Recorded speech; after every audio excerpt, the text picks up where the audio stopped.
On se retrouve aujourd'hui pour un nouvel épisode de 3 minutes pour tout comprendre sur la convention collective Syntec. Que vous soyez salarié ou employeur dans un cabinet d'ingénierie, une entreprise du numérique, un bureau d'études ou une société de conseil, vous êtes sans doute concerné par cette convention incontournable. Classification, salaire minima, temps de travail, RTT, forfait jour.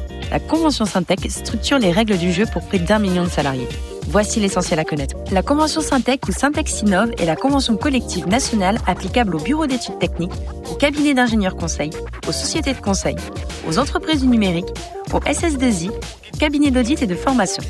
Elle est identifiée par le code IDCC, c'est-à-dire l'identifiant de convention collective 1486. Elle concerne tous les salariés des services intellectuels privés, qu'ils soient développeurs, ingénieurs, consultants, formateurs, chefs de projet ou techniciens. Si votre entreprise entre dans le champ d'application, la convention Syntec s'impose automatiquement. La classification repose sur le statut, employé, technicien, agent de maîtrise, cadre, un coefficient hiérarchique et une fonction exercée, administrative, technique, commerciale.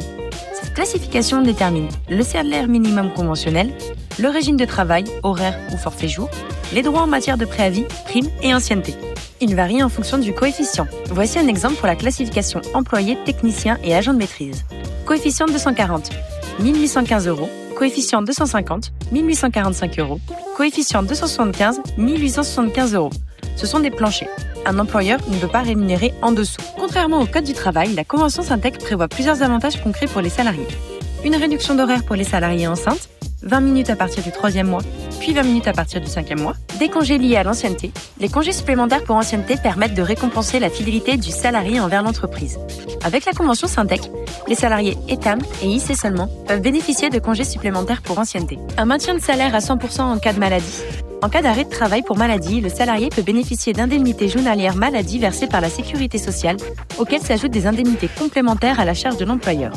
C'est ce que l'on appelle le maintien de salaire en arrêt maladie. Un congé en cas d'interruption spontanée de grossesse. Depuis le 1er mai 2023, la convention Syntec reconnaît un droit d'un congé exceptionnel de 2 jours pour les salariés victimes d'une interruption spontanée de grossesse avant 22 semaines d'aménorrhée. Un dispositif encore rare qui témoigne d'une volonté de mieux accompagner les salariés face à des situations personnelles difficiles. Envie d'aller plus loin ? Téléchargez notre synthèse dédiée à la convention collective Syntec rédigée par nos juristes. Vous y trouverez la grille de salaire à jour, le détail des classifications, les conditions du forfait jour, les congés spécifiques, les droits liés à l'ancienneté et des outils pratiques pour employeurs et salariés. Le lien est en description. À très vite sur www.juritravail.com.